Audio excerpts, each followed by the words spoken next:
అష్టవక్ర సంహిత chapter 18 talk 103. So ఈ భూమి మీద ఉన్న ప్రతి మనిషి ఏదో ఒక పని ఎప్పుడో ఒకప్పుడు ప్రారంభిస్తాడు.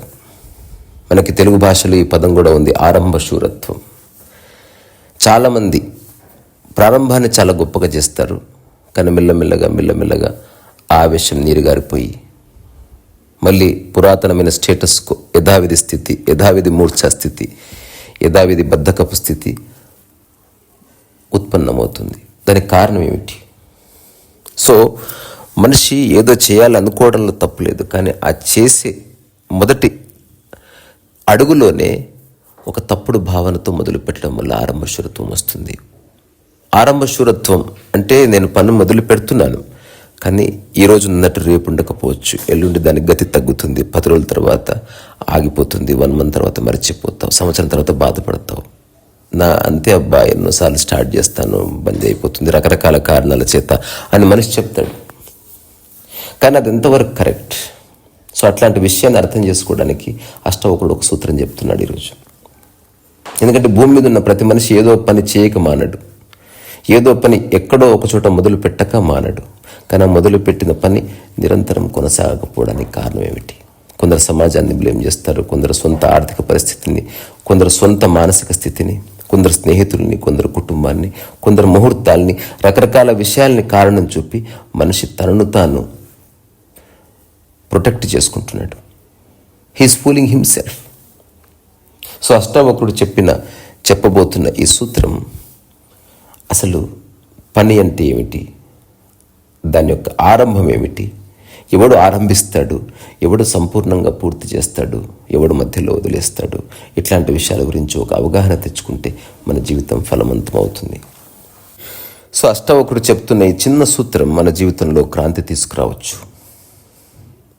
అష్టావక్ర సంహిత మొత్తం ఒక జ్ఞాని స్వభావానికి అజ్ఞాని స్వభావానికి తేడా ఏమిటి అనేది వివరిస్తూ వస్తుంది. ఎవడు మూఢుడు, ఎవడు యోగి, ఎవడు మనస్సు నుంచి పనిచేస్తున్నాడు, ఎవడు మనస్సు ఆవల పనిచేస్తున్నాడు, ఏది ప్రకృతి ఏది ప్రపంచం. చెప్తున్న విషయంలో ద్వంద్వం ఉన్నా సరిగ్గా అర్థం చేసుకుంటే ద్వంద్వాతీతం ఉంది. ఈరోజు సూత్రం, సర్వారంభేషు నిష్కామో యశ్చరేత్ బాలవన్ముని నలేపస్తన్యశుద్ధస్య క్రియామాణేపి కర్మణి. అంటే జ్ఞానవంతుడైన మునీంద్రుడు కామనరహితుడై బాలుడి వలె కార్యాలు ప్రారంభిస్తుంటాడు, నిర్వహణ చేస్తుంటాడు. ఆ మునీంద్రుడు శుద్ధ పురుషుడు కార్యాలు చేస్తున్నా కూడా ఆ కార్యాల్లో లగ్నం కాడు. ఇది విరోధాభాష్యంగా అనిపిస్తుంది. మనమే చెప్తున్నాం మెడిటేషన్ అంటే పనిలో కంప్లీట్గా లీనం అవ్వాలని భాష.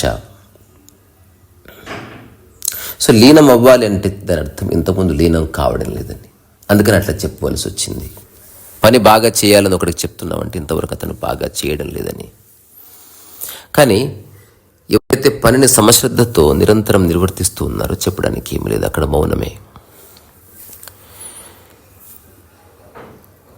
సో ఒక మనిషి ఏదైనా పని మొదలు పెడితే అది మంచిగా మొదలు పెట్టాలని, మంచి ముహూర్తంలో మొదలు పెట్టాలని, దాని యొక్క రిజల్ట్ కూడా మంచిగా ఉండాలని ఆలోచించి ఒక కారణంతో మొదలు పెడతాడు.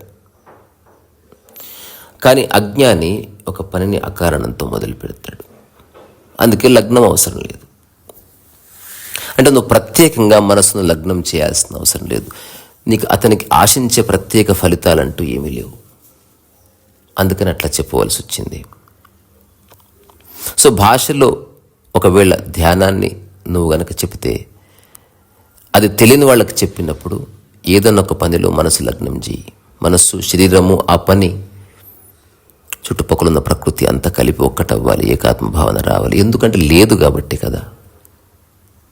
సో ఆరోగ్యంగా లేనివాడికి ఆరోగ్య సూత్రాలు, ఉన్నవాడికి చెప్పవలసిందే ఏమీ లేదు, అది కొనసాగిస్తే సరిపోతుంది. సో సర్వారంభేషు నిష్కామో యశ్చరేత్ బాలవన్ముని అంటే ఒక సాధారణమైన మనిషి, ఒక అజ్ఞాని, ఒక మూఢుడు ఒక ముహూర్తం చూసుకొని, దినవారాలు చూసుకొని పని మొదలు పెడతాడు. ఆ తర్వాత ఆ పని మొదలు పెడుతూనే ఆ మొదటి అడుగులోనే దాని యొక్క ఫలితాన్ని కూడా ఆశించడం మొదలు పెడతాడు. ఇది మనకు ప్రపంచం నేర్పించింది, తప్పు కాదు. కానీ దానివల్ల ఒరిగేది ఏమిటి? ఒకవేళ ఫలితం కనుక నువ్వు అనుకున్నది సాధించబడితే ముహూర్తానికి బలం ఉందని నమ్ముతావు. అట్లా ఒక మూఢనమ్మకం ఎస్టాబ్లిష్ అవ్వచ్చు. ఒకవేళ నువ్వు అనుకున్న ఫలితం రాకపోతే నిన్ను నిందించుకోవచ్చు. మెల్లమెల్లగా ఆరంభ శూరత్వం అంటే మొదలుపెట్టిన రోజు ఎలా ఉందో రాను రాను ఆ శ్రద్ధ, ఆ సంలగ్నత ఉండకపోవచ్చు. అష్టవక్రుడు చెప్తున్న సూత్రం ఏమిటంటే, ఎవరైతే అన్ని పనులు సమానమైన శ్రద్ధతో చేస్తారో అట్లాంటి వాడికి ప్రత్యేకంగా ఆరంభం అక్కర్లేదు, ప్రత్యేకించి ముహూర్తంలో ఆరంభించాల్సిన అవసరం లేదు. ఒక జ్ఞాని ఏ ముహూర్తాలు చూసుకొని పనిచేయడు, దినవారాలు చూసుకొని పనిచేయడు. అన్ని సందర్భాల్లోనూ అతని మనస్సు సంతులనంలోనే ఉంది, సంయమనంలోనే ఉంది, సమశ్రద్ధలోనే ఉంది. ఒక అజ్ఞాని పని చేస్తాడు, తద్వారా ఏదో ఆశిస్తాడు. జ్ఞాని ఏ పని చేయడు, ఎందుకంటే జరుగుతున్న దాంట్లో తను భాగస్వామి ఉంటాడు. ఒక జ్ఞాని స్వభావంలో ఉంటాడు, ఒక అజ్ఞాని అభావంలో ఉంటాడు. సో పని జరగడం స్వభావం. ఒక చెట్టుకి కాయ రావడం స్వభావం. ఆ చెట్టు కాయలని పూయించాలని ప్రయత్నం చేయడం లేదు, దాని స్వభావంలో నుంచి పుడుతుంది. అట్లా స్వభావంలో నుంచి ఏం జరిగినా జ్ఞాని దాన్ని రాణిస్తాడు. సో గుర్తుపెట్టుకోండి, స్వభావం అనేది అకారణం, స్వభావం అన్నది అప్రయత్నం. Effortlessness is your nature. ఈ ప్రకృతిలో ఏది నిరంతరం ఎఫర్ట్ని ఆధారం చేసుకొని జీవించి, మనిషి ఒక్కడే నిరంతరం హార్డ్ వర్క్ అంటాడు, హార్డ్షిప్ అంటాడు, పరిగెడుతూ ఉంటాడు. సో అష్టవక్రుడు చెప్పే ఈ చిన్న సూత్రం ఏమన్నాడంటే, యశ్చరేత్ బాలవన్ముని న లేపస్తన్య శుద్ధస్య క్రియ మాణేపి కర్మని. అంటే జ్ఞానవంతుడైన ముని బాలుడి వలె పనిచేస్తాడు. ఇక్కడ ఈ పదాల యొక్క ఆంతర్యం తెలుసుకోవాలి. బాలుడు వేరు, బాలుడి వలె పనిచేయడం వేరు. బాలుడు నిజంగానే చాలా బాగా ఆడుకుంటాడు, పాడుకుంటాడు, కానీ తనకు తన స్థితి గురించి ఏ అవగాహన ఉండదు, అందుకని అట్లా చేస్తాడు. బంగారాన్ని రాయిని ఒకేలా ముట్టుకుంటాడు, అవసరమైతే బంగారాన్ని మురికిలో పడేస్తాడు, అవసరమైతే ఒక రాయి కోసం గంట సేపు ఏడుస్తాడు తెలియక. సో బాలుడి స్థితి అజ్ఞానపు స్థితి. బాలుడి వలె అన్నప్పుడు బాలుడి లాంటి ఒకానొక స్థితిలో ఉంటూ పూర్తి జ్ఞానంలో సంచరిస్తాడు. వ్యవహారంలో ఒక వెలుగుంటుంది. సో జ్ఞాని ఏం చేసినా కూడా ఫలాపేక్షని ఆధారం చేసుకుని చేయడు. ఇప్పుడు ఒక చిన్న మాట, ఇప్పుడు భగవద్గీత అందరూ చదువుతారు. భగవద్గీత యొక్క సారం ఏమిటి? నిష్కామ కర్మ, ఫలితం ఆశించకు. సో భగవద్గీత ఫలితం ఆశించొద్దని చెప్తుంది, కానీ అష్టవక్రుడు చెప్తాడు మొదటి స్టెప్లోనే కర్తాభావన తీసి తద్వారా ఫలితము లేదు, ఏమీ లేదంటాడు. సో ఒకే జ్ఞాన ఖడ్గం యొక్క రెండు దిక్కులు ఇవి. సో భగవద్గీతను అర్థం చేసుకుంటే కూడా నీ మనస్సు నిశ్చలమవుతుంది, కానీ రాను రాను ఫలితము చాలా పెద్దదైతే, నువ్వు ఊహించిన దానికంటే ఎక్కువ పరిణామం సంక్రమిస్తే అప్పుడు నువ్వు ఫలితాన్ని పట్టుకునే ప్రమాదం ఉంది. అందుకే భగవద్గీతని ఎవరైతే చదివి ఆరంభం చేశారో చాలా బాగుంది, చిన్న చిన్న ఫలితాలు వస్తే వదిలేశారు, కానీ తను ఊహించిన దానికంటే గొప్ప ఫలితం వస్తే దాన్ని గట్టిగా పట్టుకుని భగవంతుడికి థ్యాంక్స్ చెప్పి భగవద్గీత సారం నుంచి బయటికి వెళ్ళిపోయాడు. ఈ మధ్యనే నా దగ్గరికి కొందరు గీతా భక్తులు వచ్చారు, ఇస్కాన్. చిన్న చర్చ జరిగింది. ఒక పని చేస్తున్నారు వాళ్ళు, దాని ఫలితం ఎలా ఉంటుంది, ఎలా ఉండబోతుంది, సరిగ్గా ప్లాన్ చేయాలని మాట్లాడుతున్నారు. నేను ఊరికి ఒక మాట అన్నాను, ఏ ఫలితం ఆశించకుండా పని చేయాలని మీ గీత చెప్తుంది, మరి మీరు ఫలితాన్ని ఇంతగా ఆధారం చేసుకుని పనిచేస్తున్నారు ఏమిటి అన్నాను. ఆ వచ్చిన ఆయన ఒక మాట అన్నాడు, రాసుంటుందండి, అప్పుడప్పుడు మర్చిపోవాలి దాన్ని అన్నాడు. అప్పుడు నేను అన్నాను, అప్పుడప్పుడు మర్చిపోయినందుకు మీరు భక్తులుగానే ఉన్నారు, నిజంగా దాన్ని ఆచరిస్తే కృష్ణుడు అవుతాడు, ఇత అర్జునుడు అవుతావు. అది మనిషి ఛాయిస్ అంతే. సో ఫలితం నీది కాదంటది గీత, ఆరంభం కూడా నీది కాదంటది అష్టవక్ర గీత. చాలా అద్భుతమైన సూత్రం. సో ఇప్పుడు నువ్వు చేస్తున్న పని నీవే చేస్తున్నావంతా అనుకుంటున్నావా? నువ్వు అహంకారంలో కదులుతున్నావు. అట్లా కాకుండా నువ్వు చేసే ప్రతి పని వెనుక నీవు ఈవెన్ ఒక గ్లాస్ తీసి కుండ మీద పెట్టాలన్నా ఈ సమస్త విశ్వం కోఆపరేట్ చేస్తుంది, ఈ సమస్త విశ్వము కలిసి నీ చేత ఆ గ్లాస్ని కుండ మీద పెట్టేలా చేస్తుందన్న స్ఫురణ కలిగినప్పుడు అష్టవక్రుడు అర్థమవుతాడు.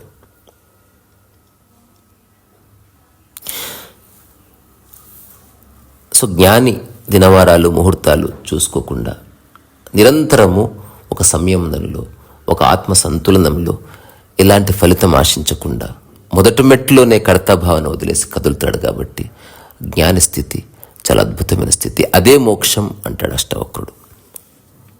ఆ తర్వాత అష్టావక్రుడు చెప్తున్నాడు, స ఏవ ధన్యః ఆత్మాజ్ఞా సర్వభావేషు యః సమా పశ్యన్ శృణ్వన్ స్పృశన్ జిగ్రన్ అశ్నన్ నిస్తర్షమానస. ఈ పదాలు చాలాసార్లు వచ్చాయి, ఇప్పటికి 4 times or 5 times. పశ్యన్, శృణ్వన్, స్పృశన్, జిగ్రన్, అశ్నన్ అంటే అతను రకరకాల పనులు చేస్తున్నా, అంటే తాకుతున్నా, మాట్లాడుతున్నా, రుచి చూస్తున్నా, ముట్టుకుంటున్నా, ఏం చేస్తున్నప్పటికీ జ్ఞాని స్థితి మారదు అని చెప్పడానికి రకరకాల సూత్రాలను చెప్తున్నాడు అష్టవక్రుడు. ఈ సూత్రంలో ఏమంటున్నాడంటే లాస్ట్కి ఈ మాట అన్నాడు, పశ్యన్, శృణ్వన్, స్పృశన్, జిఘ్రన్, అశ్నన్, నిస్తర్ష మానస. నిస్తర్ష మానసం అంటే ఒక మనిషి ఆశారహితంగా ఉండడం, ఆకాశమై ఉండడం, ఆశారహితంగా ఉండడం, ఏకరసంలో లీనం కావడం, తద్వారా నిరంతరము సమశ్రద్ధని కలిగి ఉండడం వల్ల నో మైండ్ స్వభావాన్ని అనుభూతి చెందడం. అంటే ఒక ఎటర్నల్ బ్యాలెన్స్ వచ్చేసింది మనసులో. అతను కంచం కడుగుతున్నా, ఆ నెక్స్ట్ మూమెంట్లో నడుస్తూ ఉన్నా, ఆ తర్వాత ఒక ముఖ్యమైన వ్యక్తి ప్రపంచం దృష్టిలో అట్లాంటి వాడితో మాట్లాడుతున్నా, ఆ తర్వాత పూజ చేస్తున్నా, ఆ తర్వాత బాత్రూంలో స్నానం చేస్తున్నా, ఒక పుస్తకం రాస్తున్నా, ఏం చేస్తున్నా కూడా తన శ్రద్ధలో మార్పు లేదు. ఏ పని ఎలా చేయాలో అలా చేయబడుతుంది. ప్రపంచం దృష్టిలో అతను అంట్లు కడుగుతున్నాడు, ప్రపంచం దృష్టిలో అతను పూజ చేస్తున్నాడు, ప్రపంచం దృష్టిలో అతను ఇంకేదో చేస్తున్నాడు, సంసారం చేస్తున్నాడు. కానీ అతని యొక్క శ్రద్ధ మారట్లే. ఇక్కడ పని ముఖ్యం కాదు, శ్రద్ధ ముఖ్యం. సో ఈ సూత్రం యొక్క సారం ఏమిటంటే, తృష్ణారహితుడై చూస్తూ వింటున్నవాడు ధన్యుడు. నిస్తర్ష మానసుడే స్పృశించిన, ఆఘ్రాణించిన, భోజనం చేస్తున్న ఆ ఋషి ఏకరసంలో సమభావంతో ప్రవర్తిస్తూ ఉంటాడు. సమభావం రమణ మహర్షి యొక్క సమస్త జీవన సారం ఇది, సమత్వం. ఆధ్యాత్మిక జీవనానికి అత్యంత దగ్గరదారి సమత్వం. నువ్వు ఎన్ని ధ్యానాలు చేస్తున్నా నీలో డిస్క్రిమినేషన్ ఉందనుకో, నీలో సమత్వం లేదనుకో, సమభావం లేదనుకో, సమశ్రద్ధ లేదనుకో, సమదృష్టి లేదనుకో, అంతా గంగలో కలిసినట్టే ఆ సాధనంతా. నువ్వు ప్రపంచంలోనే ఉండి నటిస్తున్నావు ధ్యానిగా. నిజంగా ధ్యానం యొక్క ఆవిర్భావం జరిగితే నీలో భేదభావాలు పోతాయి. భేదభావాలు పోతాయంటే మళ్ళీ పాలని ఉప్పుని ఒకలా చూస్తావని కాదు. దేన్ని ఎలా చూడాలో అలా చూస్తూ, దేన్ని ఎలా వాడుకోవాలో అలా వాడుకుంటున్నావు. కానీ అంతర్గతంగా ఒకటి గొప్పదని, ఒకటి అల్పమైనదన్న భావన లేదు. సో చాలామంది భేదభావాలు లేవంటే ఆడమోగా సమానం, అట్లా కాదు. నీ లోపట భేదభావం లేదు. స్త్రీ స్త్రీనే, పురుషుడు పురుషుడే, కుక్క కుక్కనే. దేంతో ఎలా ప్రవర్తించాలో అలా ప్రవర్తిస్తున్నప్పటికీ నీ అంతర్గతంగా భేదం లేదు. ప్రవర్తనలో భేదం ఉండొచ్చు, అంతర్గత భేదం లేదు. ఇలాంటిదంటే డీమార్ట్కి వెళ్ళావు, అన్ని వస్తువులు 50 రూపాయలే. సో 50 రూపాయలు మారదు, వస్తువు మారచ్చు. ఒకటి పెద్దగా ఉండొచ్చు, ఒకటి చిన్నగా ఉండొచ్చు, ఒకటి సూక్ష్మ రూపంలో ఉండొచ్చు, ఒకటి జాలిలాగా ఉండొచ్చు, రకరకాలు ఉండొచ్చు. కానీ 50 రూపాయలు మారడంలే. ఎగ్జాంపుల్గా చెప్తున్నా, గుర్తుపెట్టుకోండి. సో ఇది సాక్షి భావన యొక్క ఒకానొక అభివ్యక్తి. పశ్యన్, శృణ్వన్, స్పృశన్, జిగ్రన్, అశ్నన్, నిస్తర్ష మానసం స ఏవ ధన్యః ఆత్మజ్ఞ సర్వభావేషు యః నమః. సో అన్ని స్థితుల్లోనూ సమానంగా ఉన్నవాడు సాక్షి భావన. సాక్షి అంటే ఏం చేస్తున్నా సరే తన యొక్క అంతస్థితి మారకుండా దాన్నే ఉంటున్నవాడు, అదే తానే ఉన్నవాడు. సో స్పృశించినా, ముట్టుకున్నా, ఎగిరినా, దుంకినా, అష్టావక్రుడు మాటి మాటికి ఇలా చెప్తున్నాడు. భుజించినా, సంసారంలో ఉన్నా, ముట్టుకున్నా, తాకినా, ఎవరిని ముట్టుకున్నా అన్నట్లు ఎవరిని ముట్టుకున్నా తను ఏకరసంలో రమిస్తున్నాడు, సమభావంలో. దానికి కారణం ఏమిటి? ఇప్పుడు అన్నీ వదిలేసి హిమాలయాలకు వెళ్ళిపోయి అక్కడ సాక్షిగా ఉండవలసిన అవసరమే లేదు. నిన్ననే ఒక మిత్రుడు వచ్చినప్పుడు చెప్పాను, నువ్వు ఒక ఆశ్రమంలోకి అడుగుపెట్టినప్పుడే ధ్యానస్థితి మొదలైంది, మళ్ళీ ధ్యానం చేయడం ఏమిటి? ఆశ్రమంలోకి అడుగుపెట్టినప్పుడే, గురువు సమక్షంలోకి పోయినప్పుడు నువ్వు అప్పుడే అన్నీ వదిలేసి పోయావు. కుటుంబాన్ని, సంసారాన్ని, డబ్బుని, పోలికల్ని, వ్యత్యాసాలని, మొబైల్ని, సినిమాల్ని, నేను ఏ విషయాలు, తాగడాన్ని, అన్నిటినీ వదిలేసి అక్కడికి పోతివి. అక్కడికి పోయి ఊరికే ఉండు. ఇదంతా వదిలేయడమే ధ్యానం. ఒకసారి రమణ మహర్షి దగ్గరకు ఒక ఆవిడ వచ్చిందంట. నేను అన్నీ వదిలేస్తాను అని ఏడుస్తూ ఉందంటే, ఏం కావాలో అడగండి తనకంటే. నేను అన్నీ వదిలేస్తాను. మరి ఏం కావాలి అంటే, నాకు మోక్షం కావాలి అన్నదంట. అన్నీ వదిలేసినప్పుడు మిగిలిన స్థితి అదే అని చెప్పండి ఆవిడకి. అని అట్లా కొండ మీదకి వెళ్ళిపోయాడంట. సో భాషలో పడితే అంతే. పండే ఆరోగ్యం, అది తింటే సరిపోతుంది. నిద్రనే ఆరోగ్యం, సరిగ్గా పడుకుంటే సరిపోతుంది. మళ్ళీ ప్రత్యేకంగా ఆరోగ్యం గురించి ఏమీ చేయవలసిన అవసరం లేదు. ఆరోగ్యం నీ సహజ స్థితి, స్వభావం. సో ఇప్పుడు హిమాలయాస్కి వెళ్ళిపోయి అన్నీ వదిలి సాక్షిగా ఉండడం ఓకే. అష్టవకుడు చెప్తున్నాడు, సంసారంలో సాక్షి, అది నిజంగా అద్భుతం. అన్నిటిని ముట్టుకుంటూ, అన్నీ చేస్తూ, సాదాసీదా పనులు చేస్తూ, అంట్లు గడుగుతూ, భార్యకి సేవలు చేస్తూ, తల్లి గనక మంచం మీద ఉంటే తన కాళ్ళు పడుతూ, పిల్లవాడితో తన్నించుకుంటూ, పక్కింటి వాడితో ఒక్కొక్కసారి తప్పుగా అర్థం చేసుకోబడి బూతులు తిట్టించుకుంటూ, అయినప్పటికీ సంయమనం పోలేదు. దోషం అంటుకోదు. సో అదే సుఖం అంటే. తన మనస్సు మీద ఎలాంటి మరకలు లేవని తను నిరంతరం తెలుసుకుంటూ ఆ స్థితిలో రమిస్తున్నవాడు. ఇది ఏదో చెప్తే గొప్ప గొప్ప సూత్రాల్లాగా మనిషికి సాధ్యం కాదు అన్నట్టుగా అనిపిస్తున్నా, సరిగ్గా ఆచరించి కనుక చూస్తే అష్టావక్ర సంహితంత అత్యంత సులువైన ఆధ్యాత్మిక జీవన సూత్రాలు ప్రపంచంలో ఎక్కడ చెప్పబడలేదు. మిగతా అన్ని చోట్ల సాధనకి ఒక మార్గం ఉన్నది. సాధన అంటేనే సమయం, సాధన అంటేనే ప్రత్యేకమైన ప్రదేశం, ప్రత్యేకమైన వేషధారణ, ప్రత్యేకమైన రంగు, ప్రత్యేకమైన రుచి, చాలా విషయాలు వస్తాయి, ప్రత్యేకతలు వస్తాయి. అన్ని ప్రత్యేకతలు పాటించిన నీవు ప్రత్యేకమైన ఒక భావన కలగొచ్చు. అష్టావక్రుడు అంటున్నాడు, యు ఆర్ జస్ట్ ఏ కౌన్ కిస్క గొట్టం. నువ్వేదో స్పెషల్ అనుకుంటున్నావు, ఆ థాట్ తీసేసేయి. పని మొదలు పెడుతున్నప్పుడే కర్తన భావన తీసేసేయి. పని చేస్తున్నాను, జరుగుతుంది, అందులో నేను భాగస్వామి అనుకో. అనుకోవడం ఏమిటి? నువ్వు భాగస్వామివే. నీ స్వభావంలోకి రా, ఏకరసంలోకి రా, సమశ్రద్ధలోకి రా. సందేశం చాలా క్లియర్గా ఉంది. ఎంతమందికి అర్థమవుతుంది, ఎంతమందికి అర్థం కాదు నాకు తెలియదు. చివరిగా ఈ ఎగ్జాంపుల్ తిరిగి చెప్పి ముగిస్తాను. ఒక డీమార్ట్కు ఎక్కడికి వెళ్ళావు, చైనా బజార్, 50 రూపాయలు ఏ వస్తువు తీసుకున్నా ఆ వస్తువులు పెద్ద ఉండొచ్చు, చిన్న ఉండొచ్చు. అట్లాగే నీ సమశ్రద్ధ ఈక్వల్గా ఉండని, దాని యొక్క అభివ్యక్తి ఎలాగైనా ఉండని. సో ఇది పట్టుకున్న వాడికి ఆధ్యాత్మిక రహస్యం చిక్కుతుంది. కానీ సమశ్రద్ధ లేకుండా చాలామంది పైన ఒకేలా నటించడానికి, బిహేవ్ చేయడానికి ప్రయత్నం చేస్తారు. అక్కడ భంగపాటు తప్పదు, ఎందుకంటే లోపల స్థిరపడే విషయం. సో ఒకవేళ సమశ్రద్ధ నీలో ఒరిజినేట్ అయింది, సమభావన ఒరిజినేట్ అయింది, సమత్వం ఒరిజినేట్ అయింది, దాని రిజల్టే శాంతం. ఒక సహజమైన శాంతం నిన్ను ఆవరిస్తుంది. బికాజ్ నీలో డిస్క్రిమినేషన్ పోయింది. సో మీలో ఉన్న అన్ని భేదాలు సమసిపోవాలని నేను సరదాగా కోరుకుంటున్నా. ఎందుకంటే అది కోట్ల రూపాయలు ఇచ్చినా రాదు. అది ప్రయత్నించి సాధించే విషయము కాదు, గుర్తించే విషయం. నీలో ఉన్నవాడు, నీ కౌగిల్లో ఉన్నవాడు, నీ ఇంటి బయట ఉన్నవాడు, ఎక్కడో దూరంగా ఉన్నవాడు, అందరూ ఒకటే. అందరూ ఒకానొక లీలలో భాగస్వాములే. ఎవ్వరూ ప్రత్యేకంగా ఏమీ చేయడం లేదు. జరుగుతున్న దాంట్లో అందరూ భాగస్వాములని గుర్తించడంతో ఈ ప్రయాణం ముగుస్తుంది. సో ఇక్కడి నుంచే మీ అందరూ ఓపిక శిరస్సు ఉంచి నమస్కారం చేస్తున్నా. నిస్తర్ష మానస ప్రాప్తిరస్తు, ఏకరస ప్రాప్తిరస్తు, సమత్వ ప్రాప్తిరస్సు, సమశ్రద్ధ ప్రాప్తిరస్తు, అకారణ జీవన ప్రాప్తిరస్తు, నిష్కామ కర్మ ప్రాప్తిరస్తు, సహజ సాక్షి ప్రాప్తిరస్తు, నిరంతర ఎరుక ప్రాప్తిరస్తు, సహజత్వం ప్రాప్తిరస్తు. ఇవన్నీ మీలో ఉన్నాయి. వీటి కోసం ప్రయత్నం చేయక్కర్లే. రీ సరస్సు వయసు.